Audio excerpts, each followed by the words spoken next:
ሰላም የጃጊሶ ቤተሰቦች፣ በድንገት ከምድር ላይ የወንድ ዘር ጠፍቶ ሴቶች ብቻ ቀርተው ሳለ በአጋጣሚ ሁለት ወንዶች መካከላቸው ተከሰቱና ነገሮች መስመር ሳቱ የሚለን የዛሬው ፊልማችን ሴክስ ሚሽን ይሰኛል። እስከ ፊልሙ መጨረሻ ድረስ ላይክ፣ ሼር፣ ኮሜንት እና ሰብስክራይብ እያደረጋችሁ ተከታተሉኝ። የፊልሙ ታሪክ የሚጀምረው በ1991 ዓመተ ምህረት ሲሆን በክፍለ ዘመኑ የመጀመሪያ ስለሆነው የሰው ልጆች የእንቅልፍ ማሽን ፈጠራ ጋዜጣዊ መግለጫ ሲደረግ እንመለከታለን። በዚህ ዝግጅት ላይም ማክስና አልበርት የተባሉ ሁለት በጎ ፈቃደኞችን እንተዋወቃለን። የእንቅልፍ ማሽኑን የፈጠረው ፕሮፌሰርም የፈጠራውን ውጤታማነት ለተሰበሰበው ማህበረሰብ እያብራራ ይገኛል። ፕሮፌሰሩ ሙከራው የተሳካ እንደነበር ለሁሉም ሰው በማብራራት ይህን ዝንጀሮ በማሽኑ ውስጥ ለ6 ወራት ያህል አስቀምጬው ነበር። ቢሆንም ግን በዚህ 6 ወር ውስጥ ምንም ያህል ጊዜ ቢቆይም እድሜው ግን ካለበት ንቅንቅ አላለም፣ አልጨመረም ይላቸዋል። በሚደንቅ ሁኔታ ዝንጀሮ ሙሉ በሙሉ ጤናማ ሆኖ መውጣቱንም ያበስርላቸዋል። ፕሮፌሰሩ በዚህ ስኬቱ እጅግ እርካታ ስለተሰማው ለቀጣዩ በሰዎች ላይ ሊሞክር እንደሚፈልግ ይገልጽላቸዋል። ስለዚህ ማክስና አልበርት ደግሞ የወቅታዊ ዜና መነጋገሪያ ለመሆን ስለፈለጉ በፈቃደኝነት ከቦታው ተገኝተዋል። ፕሮፌሰሩ ሁለቱን በጎ ፈቃደኞች ለ3 ዓመታት ያህል ነበረ በማሽኑ ውስጥ ለማቆየት ወሰነው። በመቀጠልም ፕሮፌሰሩ በእርግጥ ይህ ሙከራ እጅግ በጣም አደገኛ ሊሆን ይችላል፣ ምክንያቱም የሰው ልጆች አካል ከዝንጀሮ ተፈጥሮ ጋር በጣም የተለያየ ነው፣ ስለዚህ ያልተጠበቁ ችግሮች ሊያጋጥሙን ይችላሉ ይላቸዋል። ይሁን እንጂ ለማክስና ለአልበርት ብዙ አደጋዎች ሊያጋጥሟቸው እንደሚችሉ እየተነገራቸው እነሱ ግን አሁን ድረስ ሐሳባቸውን ለመቀየር አልፈለጉም። ቀጥሎም ማሽኑ ዝግጁ ይሆንና ሁለቱም በጎ ፈቃደኞች ወደ ውስጡ ይከተታሉ። ብዙ ጊዜያትም አልፈው ዓመታትን ያስቆጥራሉ። 3 ዓመት ብቻ የተባለው ይቀርና ሁለቱ በማሽኑ ውስጥ ለ50 ዓመታት ያህል ይቆያሉ። ከ50 ዓመታትም በኋላ ማሽኑ ይከፈትና ማክስና አልበርት እንዲወጡ ይደረጋል። በሚያስገርም ሁኔታ አንዳቸውም ቢሆኑ በእድሜያቸው ላይ አንድ ቀን የተጨመረባቸውም አይመስሉም ነበር። ወደ ማሽኑ ውስጥ በገቡበት በእድሜ ክልል ውስጥ ሆነው ነበር አሁንም የወጡት። ከበርካታ 10 ዓመታት የእንቅልፍ ቆይታ በኋላ ስለሆነ የተመለሱት በጣም ነበር የተራቡት። ስለዚህም 3 ሴቶች ምግብ ይዘው ወደ እነሱ ፊት ይቀርባሉ። እነሱም ለብዙ ዓመታት ምግብ የሚባል ነገር ስላልቀመሱ የምግብን ጣዕም ሙሉ በሙሉ ረስተውታል። ከዚያም ማክስ ወደ ማሽኑ ከመግባቱ በፊት በአልኮል የተሞላ ጠርሙስና የተወሰኑ ሲጋራዎችን በድብቅ ከራሱ ጋር እንዳስቀመጠ ነግሮት እነሱን አውጥቶ የመደሰት ጊዜው አሁን እንደሆነ ያሳውቀዋል። በመቀጠልም የደበቀውን መጠጥና ሲጋራ ሰርስሮ በማውጣት ማጨስና መጠጣት ይጀምራሉ። ነገር ግን ሲጋራውን ገና ለኩሰውት እንደጨሰ የክፍሉ አላርም በጩኸት ክፍሉን ቀወጠው። በዚህም የተነሳ በላብራቶሪ ውስጥ ያሉት በሙሉ የሆነ ችግር መፈጠሩን ወዲያው ተገነዘቡና 2 ሴቶች በፍጥነት ወደ ውስጥ ገብተው ጭሱን ማጠፋፋት ጀመሩ። ከጥቂት ቆይታ በኋላም ብላድ የተባለች ሴት ዶክተር ወደ ክፍሉ ገብታ የቀድሞ ፕሮፌሰር መሞቱን ትነግራቸዋለች። ይህንንም እንደሰሙ ማክስና አልበርት በጣም ይደነግጣሉ። ቀጥሎም ዶክተር ብላድ ከዓመታት በፊት በዓለም ላይ ከባድ ጦርነት እንደተካሄደና በዚያ ጦርነት ወቅትም በምድር ላይ ያሉትን አጠቃላይ ወንዶች የሚያጠፋ አደገኛ ጨረር ተከስቶ ሴቶች ብቻ በምድር ላይ እንደቀሩ ታሳውቃቸዋለች። በተጨማሪም እነሱም ቢሆኑ በሕይወት የተረፉት በጦርነቱ ወቅት በእንቅልፍ ማሽኑ ውስጥ ስለተከተቱ እንደሆነ አስረግጣ ታሳውቃቸዋለች። ማክስና አልበርት በሰሙት ነገር እጅግ ተደንቀውና ደንግጠው ከክፍሉ ወጥተው ለማምለጥ ይሞክራሉ። ነገር ግን የመውጫውን በር ገና በእጃቸው እንደነኩት በኃይለኛ የኤሌክትሪክ ንዝረት ተመተው ወደ መሬት ይወድቃሉ። በኋላም ላይ ወደ ንቃተ ህሊናቸው ሲመለሱ አልበርት ሲያሰላስል ይቆይና ለማክስ አይዞ ወንድሜ፣ አሁን ሁሉም ነገር ሰላም ነው፣ ወደ ማሽን ውስጥ ከገባን 50 ዓመታት ስላለፈን ነው ሁሉም ነገር ለኛ እንግዳና አዲስ ሆኖ የሚታየን በማለት ያጽናናዋል። ማክስም ቀበል አድርጎ ልክ ብለሃል ጓደኛዬ፣ ነገር ግን በምድር ላይ ምንም አይነት ወንድ ከሌለ እንዴት ነው ወደፊት ትውልዳችንን ልናስቀጥል የምንችለው ብሎ ይጠይቀዋል። በዚህ በኩልም እነሱ ሳያውቁት ዶክተር ብላድ አጠቃላይ ንግግራቸውን እያደመጠች ነበር። ስለዚህ በድንገት ከንግግራቸው መካከል ገብታ ልጆች የሚፈጠሩት በማሽን ነው ስትል ታሳውቃቸዋለች። ይህን እንደሰሙ ሁለቱም በይበልጥ ደነገጡ። ይህም በእንዲህ እንዳለ ማሪያ የተባለች ሌላኛዋ ዶክተር ወደ ዶክተር ብላድ ቀርባ ምርምርሽን ከሌሎች ዶክተሮች ጋር መወያየት አለብሽ፣ በእነዚህ 2 ወንዶች ላይ ምርምርሽን በድብቅ መሞከር በጭራሽ አትችይም በማለት ታስጠነቅቃታለች። በሌላ በኩል ደግሞ ማክስና አልበርት ድንገት በክፍላቸው ውስጥ አነስተኛ ቴሌቪዥን ተከፍቶ አንዲት ሕፃን ልጅ በውስጡ የሆነ ነገር ስትናገር ይመለከታሉ። ማክስም ይህንን ካየ በኋላ ሕፃናቱ በሙሉ በቤተ ሙከራ ውስጥ እንደ ዶሮ ጫጩት በማሽን እገዛ አመሳስለው እንደሚያበዟቸው ሲረዳድ ደንግጦ ዝም አለ። ማክስም ልክ እንደሱ በጣም አዝኖ እነዚህ ሰዎች እንዴት በትንሽ ልጆች ላይ እንዲህ አይነት ነገር ያደርጋሉ በማለት ወቀሳቸው። አልበርትም ባለፉት 50 ዓመታት ውስጥ ብዙ ነገሮች ተለዋውጠዋል ማለት ነው። ስለዚህ በዚህ ጊዜ እነዚህ ሴቶች በሙሉ ማርገዝ እንዴት እንደሆነ ላያውቁ ይችላሉ። ይህም ማለት ስለ ወሲብ ምንም አይነት ግንዛቤ ላይኖራቸውም ይችላል ማለት ነው ብሎ ይመልስለታል። ከዚህም በኋላ ሁለቱ በእርጋታ ተቀምጠው መጠጣት ይጀምሩና ስለ ሁኔታው አንስተው በሐዘን እንባ መራጨት ይጀምራሉ። በማግስቱ ጠዋትም ከእንቅልፋቸው እንደነቁ ከፊት ለፊታቸው ዶክተር ብላድን ይመለከቷታል። እሷም ለሁለቱ አሁን እንዴት ናችሁ? ምን ይሰማችኋል? ብላ ተጠይቃቸዋለች። ማክስም አራዳ ለመሆን እየሞከረ አሁን ላይ ሁሉም ነገር ሰላም ነው፣ ነገር ግን አንቺና እኔ ቆንጆ ወሲብ ብናደርግ የበለጠ አስደሳች ይሆን ነበር ይላታል ወደ ውስጡ አቀርቦ። እሷም ይህንን እንደሰማች በጣም ተቆጥታ አንቃው ወደ ላይ ታነሳውና ከመሬት ላይ ትፈጠፍጠዋለች። አልበርትም ይህንን ተመልክቶ በጣም ይፈራና ለማክስ ወንድሜ እነዚህ ሴቶች ስለ ወሲብ ምንም የሚያውቁት ነገር ስለሌለ እባክህን ከዚህ በኋላ በዚህ አይነት መንገድ እንዳታናግራቸው እያለ ከወደቀበት አፋፍሶ ያነሳዋል። ከጥቂት ቆይታ በኋላም ዶክተር ብላድ የታጠቁ ጠባቂዎችን አስከትላ ወደ ክፍሉ ትመለሳለች። ከዚያም ለሁለቱ ገዳይ ጨረር በመላው ዓለም ላይ ተስፋፍቷል። አንድ ሰው ከዚህ ሾልኮ ወደ ውጭ ከወጣ ወዲያው በጨረሩ ተመትቶ ይሞታል። ይህንንም ጨረር በእንስሳት ላይ ሞክረነው አንዳቸውም በሕይወት አልተረፉም በማለት ታስረዳቸዋለች። በመቀጠል ሁለቱም ታጅበው ይሄዱና ሁሉንም የሞቱ እንስሳትን ቼክ ማድረግ ይጀምራሉ። በዚህም መሃል ዋና መሪያቸው ወደ ማዕከላቸው ብቅ ትላለች። ማክስም ባያት ቅጽበት በጣም ደነገጠና በውበቷ ተማርኮ ወደፊት በመቅረብ እድሜሽ ግን ስንት ነው ብሎ ይጠይቃታል። እሷም ምላሽ ከመስጠቷ በፊት በአቅራቢያቸው የምትገኝ ሌላኛዋ ሴት በመካከላቸው ጣልቃ ገብታ ሁለታችሁ እድሜያችሁ ስንት እንደሆነ ታውቃላችሁ? ሁለታችሁም በዚህ ሰዓት 86 ዓመት ሆኗችኋል እኮ ትላቸዋለች። ነገር ግን ማክስ ስለዚህ ነገር ምንም ደንታ አልነበረውምና ይባስ ብሎ ወደ መሪያቸው መቅረቡን ቀጠለው። በዚህም ጊዜ ጠባቂዎቹ ወዲያው ያዙትና እስኪ በቀው ይደበድቡት ጀመር። በዚህ መካከል ዋና መሪያቸው እጇን አንስታ ልቀቁት ስትላዘዘቻቸው ማክስም መደብደቡ ሳያበቃው አይኑን አፍጥጦ ሁላችሁም እኛን ለምን ተዋሹናላችሁ? ምንድነው የተፈጠረው ነገር? ወንዶችስ በሙሉ ወዴት ሄዱ? ብሎ በመጮ ይጠይቃታል። መሪዋም ላፍታ ዝም ካለሽ በኋላ ይህ ሁሉ የፕሮፌሰሩ ስህተት ነው፣ ወንዶችን በሙሉ ከእርጅና የሚያስቀር ማሽን ፈጠርኩኝ ነበር ያለው። በመጨረሻ ግን ያ ማሽን ሁሉንም ወንዶች የሚያጠፋ ሆኖ አረፈውና ወንድ የተባለን ፍጡር እየለቀመ ገደላቸው ትላቸዋለች። አልበርትም ይህንን ሲሰማ በጣም ደንግጦ ነገር ግን እኛ እኮ አሁንም በሕይወት አለን አልሞትንም፣ ያ ማለት ሁሉንም ወንዶች አላጠፋም ማለት ነው ብሎ ይጠይቃታል።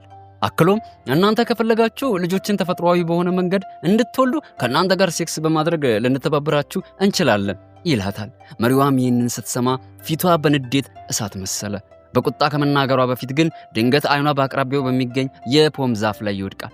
ከጥቂት ደቂቃዎች በፊት 2 ፖም ከቅርንጫፎቹ ላይ ተንጠልጥለው ነበር። አሁን ላይ ግን 2 አህዮች በልተውት አህዮች ሞተዋል ትላቸዋለች። ወደ ማክስና ወደ አልበርት መለስ ብላ ትመለከትና እየተሳለቀችባቸው በመጽሐፍ ቅዱስ ውስጥ በ2 ሰዎች ፖም መብላት ምክንያት የሆነውን ነገር ረሳችሁት እንዴ?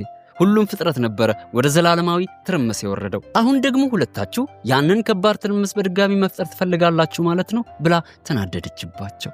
ለጠባቂዎቿም ሁለቱም በደንብ አድርገው እንዲቀጧቸው ትምህርት እንዲሰጧቸው አዘዘቻቸው። ከዚያም እነሱ እሽት አድርገው ከቀጠቀጧቸው በኋላ በመሬት ላይ እያንደፋደፏቸው ወደ ክፍላቸው መለሷቸው። በክፍሉ ውስጥም እንዳሉ ማክስ ከዚህ በፊት በሴት ልጅ እንዲህ ተደብድቤ አላውቅም ብሎ አምርሮ ማልቀስ ጀመረ።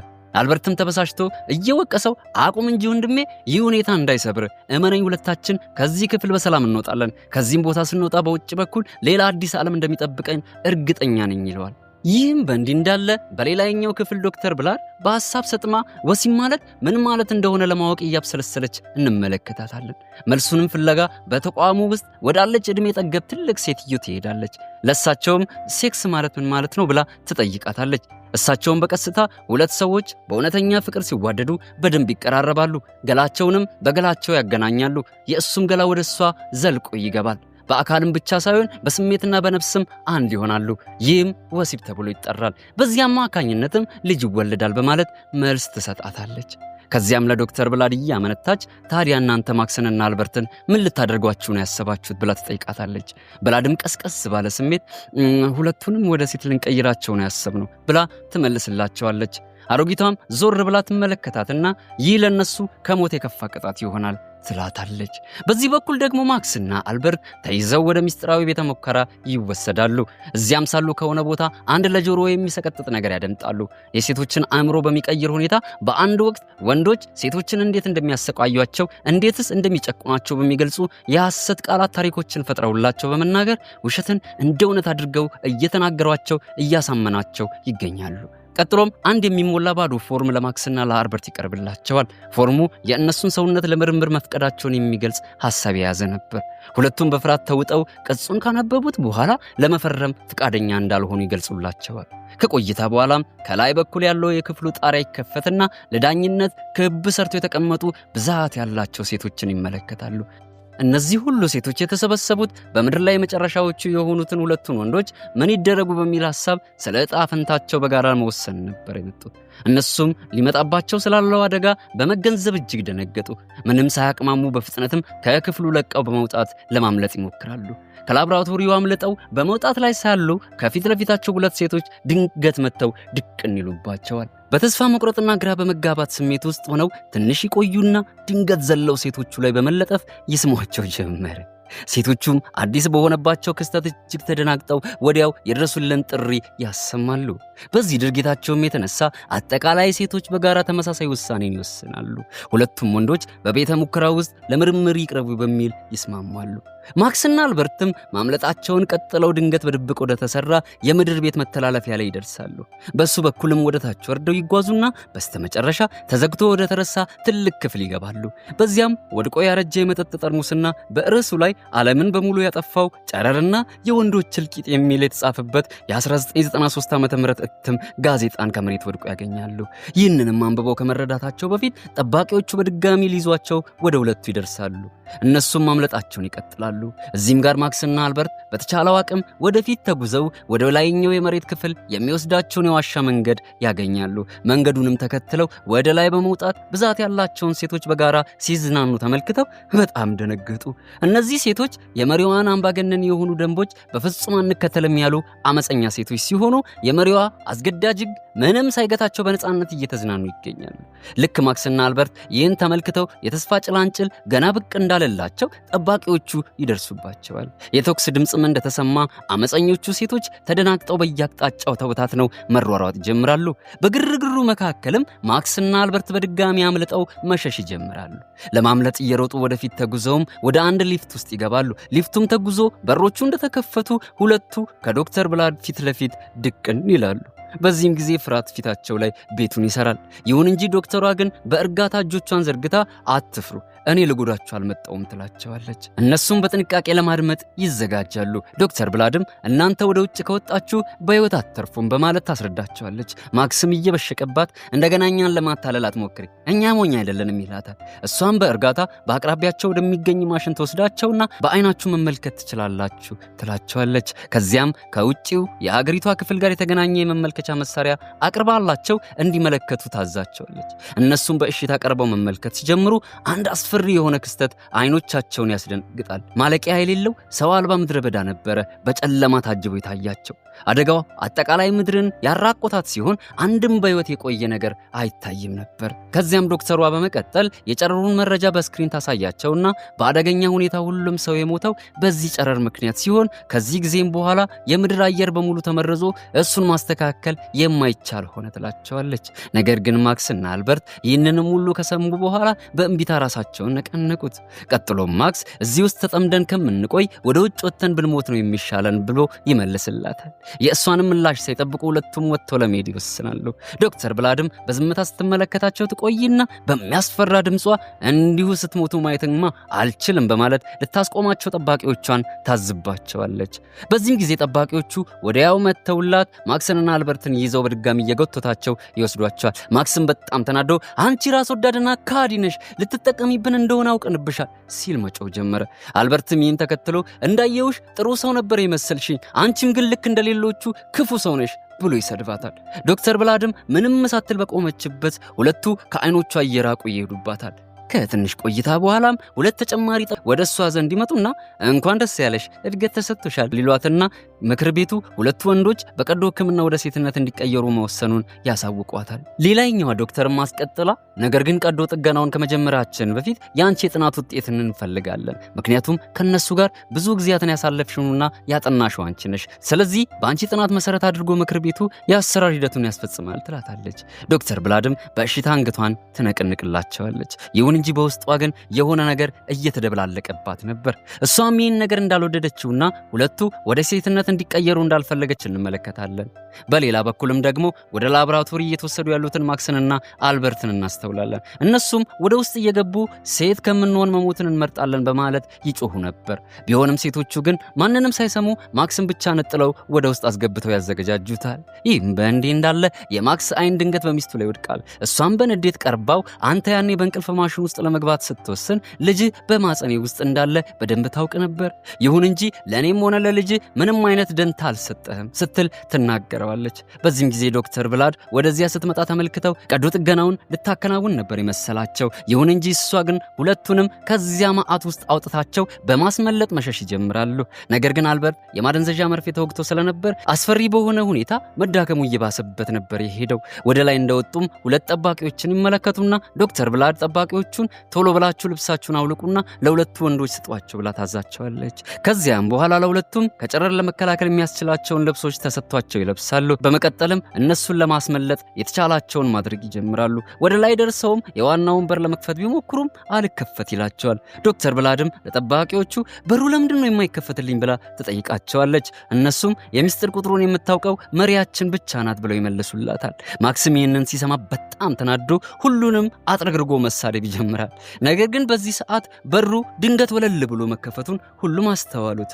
ይህም ማለት የበሩ የይለፍ ቃል ስድብ ነበር ማለት ነው። በሩም ተከፍቶ ከወጡም በኋላ ዶክተሯ ሁለቱን ለብቻቸው ልትሰዳቸው ስላልፈለገች እሷም አብራቸው ለመሄድ ወሰነች። ከዚያም እሷም የጨረር መከላከያ ልብሱን ለብሳ አብራቸው ወደ ላይ ወጣች። ወደ ላይም ከወጡ በኋላ በየቦታው ውድመት እንደተከሰተና ሁሉም ነገር እንደተበላሸ ጨለማ መስሎ ነበር የታያቸው። ነገር ግን ማክስ በጥርጣሬ ወደፊት ሄዶ የተጋረደ መጋረጃ መኖሩን ይመለከታል። ቀጥሎም ቢላዋ አውጥቶ መጋረጃውን በቀስታ ይቀደዋል። በሚያስገርም ሁኔታ ተያዘው መጋረጃውን ሾልከው በመውጣት ሁሉም ነገር ሰላም መሆኑንና እስካሁን ድረስም ሲከናወንባቸው የነበረው በሙሉ አንድ ድራማ ብቻ መሆኑን ተገነዘቡ። ከዚያም በኋላ አካባቢውን እየተዟዟሩ መቃኘቱን ጀመሩ።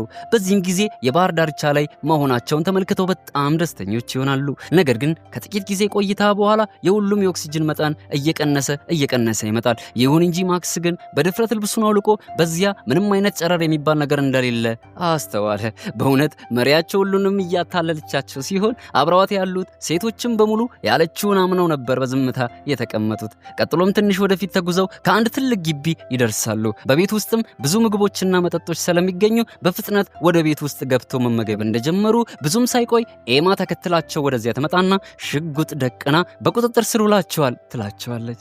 ነገር ግን በዚህ ጊዜ የልብሷ ኦክሲጅን ማለቅ ይጀምርና ባለችበት ራሷን ስታ ትወድቃለች። አልበርትም አንስቷት ወደ ቤት ውስጥ አስገብቶ ልብሷን ማወላለቅ ይጀምራል። ነገር ግን ኤማ አይኖቿን እንደከፈተች አልበርትን ከላይዋ ላይ ተመልክተው መጮህ ጀመረች። በዚህም ጊዜ በስህተት ሲገፋፉ የቲቪውን ሪሞት ስትጫነው መሪያቸው ዶክተር ብላድ ሞታለች የሚል ዜና በየቦታው እያሰራጨች መሆኑን ይመለከታሉ። ይህንንም ተከትሎ ሁለት ሴቶች ብቅ ታደርግና እነዚህ ሁለት ሴቶች ኦፕራሲዮን ተደርገው የተቀየሩ ማክስና አልበርት ናቸው ብላ ታስተዋውቃለች። እነሱም ይህን ዜና በግርምት ቁጭ ብለው እየተመለከቱም ሳለ የሆነ ሰው ከውጭ በኩል እየመጣ መሆኑን ተገነዘቡና በፍጥነት ሄደው ተደበቁ። ይህም በእንዲህ እንዳለ መሪያቸው ነበረች ወደዚያ ቤት የመጣችው። ይህም ማለት ይህ መኖሪያ ቤት የመሪያቸው ነው ማለት ነው። መሪዋም የቤቷን ሁኔታ ከተመለከተች በኋላ በቤት ውስጥ የሆነ ሰው መምጣቱን ተረዳች። በመቀጠልም በቀስታ ቁምሳጥኗን እንደከፈተች ማክስና አልበርት አንቀው ያዟት። በትንቅንቅ መሃልም የመሪያቸው ሜካፕና የፊት ማስክ ይወልቅባትና መሪያቸው ሴት ሳትሆን ወንድ መሆኑን ተረዱ። አበስ ይህንንም ተመልክተው ሁለቱም በጣም ተገረሙና በንዴት ምን እንደፈለክና ለምን ሲን ሁሉ እንደምታደርግ ልትነግረን ትችላለህ? በፍጥነት ንገረን ብለው ያፋጥጡታል። እሱም ከ20 ዓመት በፊት በዚህ ምድር ላይ የቀረው ብቸኛው ወንድ እኔ ብቻ ስሆን፣ ነገር ግን የቀሩት ሁሉ ሴት በመሆናቸው የተነሳ ራሴን እንደ ሴት ልጅ አድርጌ ከነሱ ጋር መኖር ጀመርኩና ከተወሰነ ጊዜ በኋላ ደግሞ በዚሁ ስፍራ መሪያቸው ሆኜ ተሾሜ መኖር ጀመርኩ ብሎ ያስረዳቸዋል።